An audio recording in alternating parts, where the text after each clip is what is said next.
Hey, it's Don, the Auction Professor here. We're going to give you a top 10 list. It's going to be the top 10 mistakes that most new resellers make. We're going to go right on over to number 10. The number 10 thing is just not being flexible. It's a big one. It's not the most important one. People don't think it's that important, but you have to be flexible. You have to roll with the punches and switch things up if that's what it takes.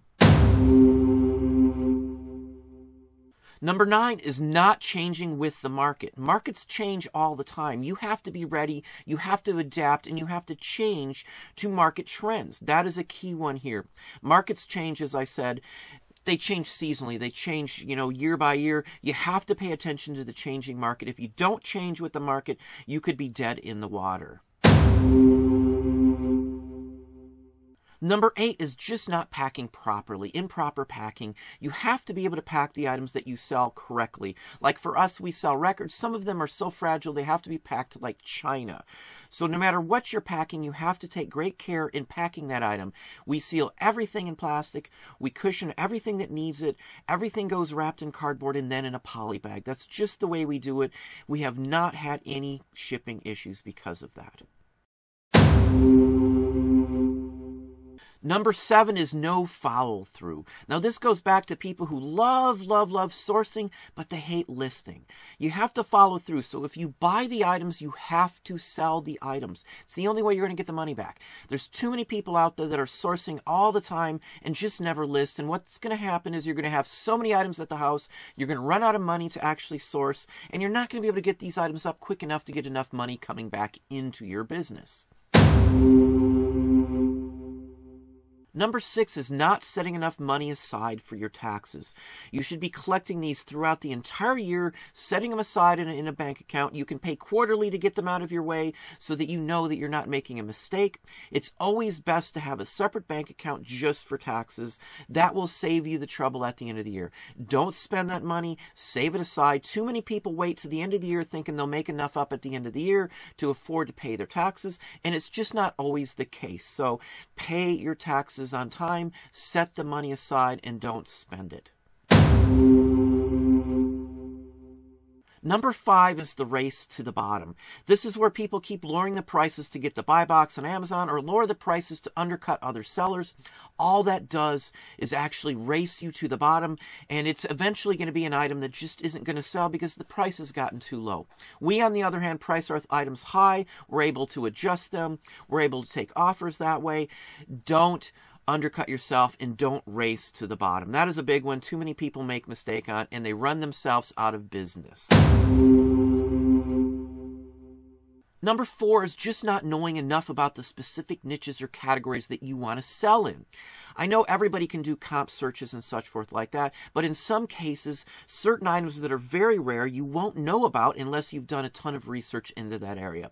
The areas that I sell in, I've done as much research as humanly possible so that I don't make the mistakes. A perfect example is, let's say you research a certain type of card in a city and you price your card based on that, but you don't realize that several of those cards are 10 times harder to get.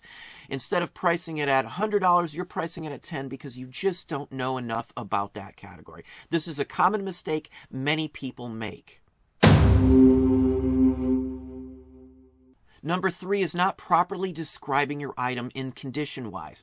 Many people will just throw up in good condition. They'll miss certain aspects of an item. Even in clothing, you're missing a button or something like that. You may not list it. There may be a stitch out. You may not list it. A good example of that is listing a record. If you list it in near mint condition and it's only VG, you are going to get some complaints. It is going to lead to bad feedback. You have to know the condition, the quality statements of the item that you're actually selling. That is a big one. Condition errors actually account for a large number of negative feedbacks, which are going to hurt you in the long run.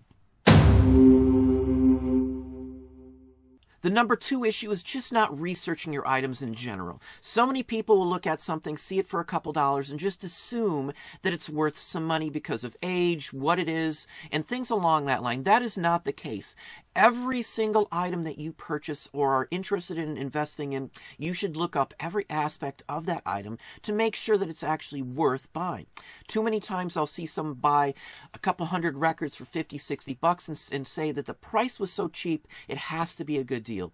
That is not the case. Even if, say, I see 500, 1,000 records for 60 bucks, I am going to look through that lot to know that there is going to be profit made off of that. Too many people will keep buying things like that, won't list it immediately, and at the end of the day, they'll end up with a whole bunch of items that aren't worth selling even in bulk lot.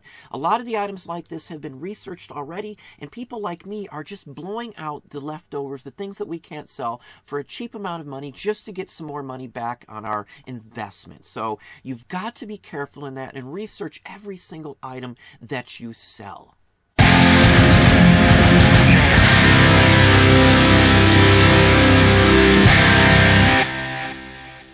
And the number one mistake that most people make across the board, in no matter which site you're on, is not understanding how the platform you are selling on actually works. Too many people don't know the rules, the policies, how to do this, how to do that. You're listing the photos wrong, you're putting the wrong items in the wrong category.